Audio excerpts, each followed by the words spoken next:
Hey, I'm Skylar Grey, and you're watching AMBY. Hey everyone, it's Alicia from AMBY, and I'd like to welcome you to our interview with Skylar Grey. Hello. Hello. How are you doing? Good, how are you? I'm good. I'm excited to be doing this, so thank you. Yeah, of course. So you're now on this Journeys tour with Atlas Genius. So how's the tour treating you? You having a good time so far? Yeah, the tour's been really, really great. I've been playing a lot of new music from my new album, and it's been getting a really good response, so I'm excited about it. Yeah. Well, when it comes to packing for a tour, what are some of the essential items you're going to need to bring? Because I never know what to expect from your stage outfits. They're always so cool every night. Oh, thank you. You're welcome. Well, I have a very large suitcase full of lots of stuff. But I try to keep my closet in general to like a minimum of color, so pretty much everything goes together.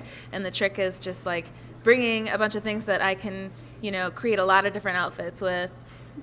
Mix it up. Mix and match. Like this top with that skirt or these pants. Like you can just mix them up, and you have a lot of different outfits with like less stuff to have to carry. So that's like one thought that goes into packing. And then I have a caboodle.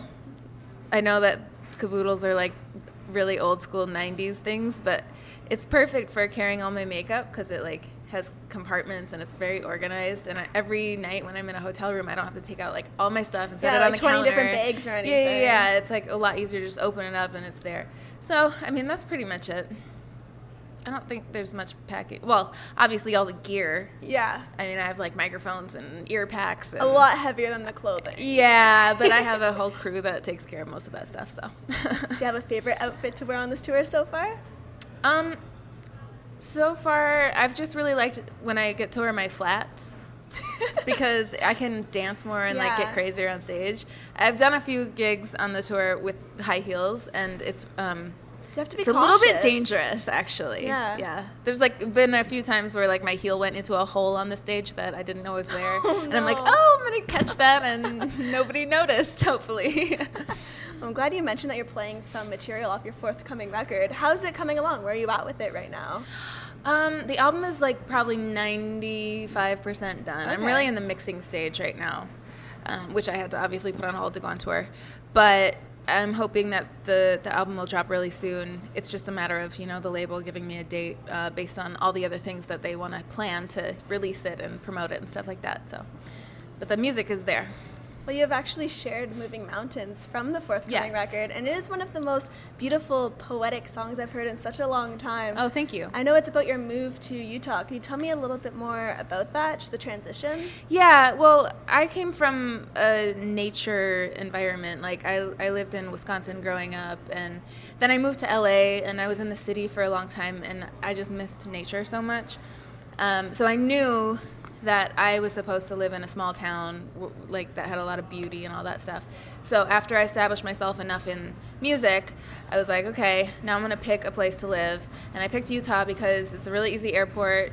So I can fly like you're to LA in an hour. Right? Yeah, exactly. So I can work easily out of there, but also I wake up and see the most gorgeous mountain views every morning.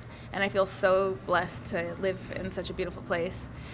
And the song Moving Mountains is inspired by that, but it's also inspired by the fact that I really grew up a lot in the past few years and kind of worked on figuring out my problems in life. Like I'm prone to depression and stuff like that, and so I was like, I need to figure this out.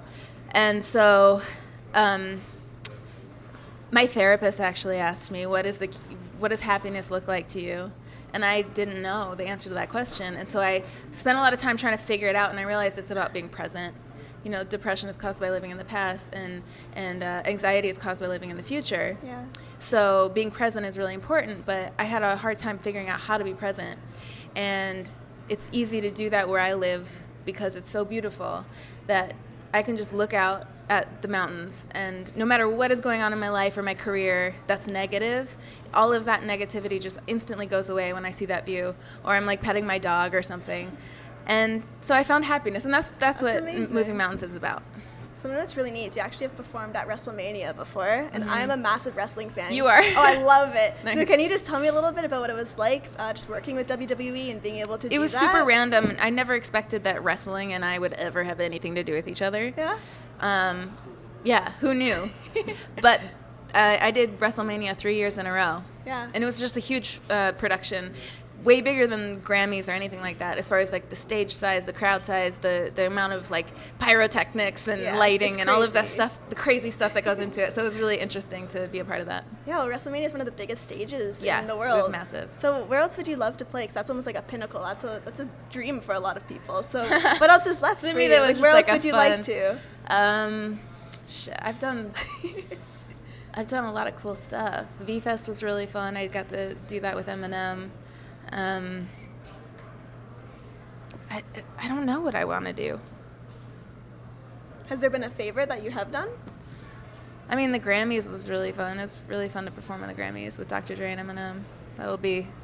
That's probably the highlight of my career. Oh, wow. Awesome. I should have a couple of quick-fire questions for you. Okay. All right. So what's the best meal you've had on this tour? Meal. The best meal I had was actually, I think, in Nashville. I went to a restaurant called... what was it called, Vanessa? Yeah. Nashville restaurant. Yeah. Oh, no, not the vegetarian place. The Italian place. Oh, Moto? Yeah, it was called Moto. It was really good Italian food. What'd you get? Pasta? Pizza? Yeah, a couple different pastas. But it was like a modern Italian food. Like had more flair to it than like your traditional Italian. Nice. And then what's the last photograph you took on your phone? I don't know. I don't even know where my phone is. It was probably of my dog sleeping in the van because she's on tour with us. And she's just cute all the time. And so she'll like sleep on people and I'll always take a picture because it's just, I don't know. What's it like heart. Having a dog on the road with you? Is it kind of just like Best having a little piece of home? Yes. Yeah, because the road can be, you can get homesick and it's nice to have your pet.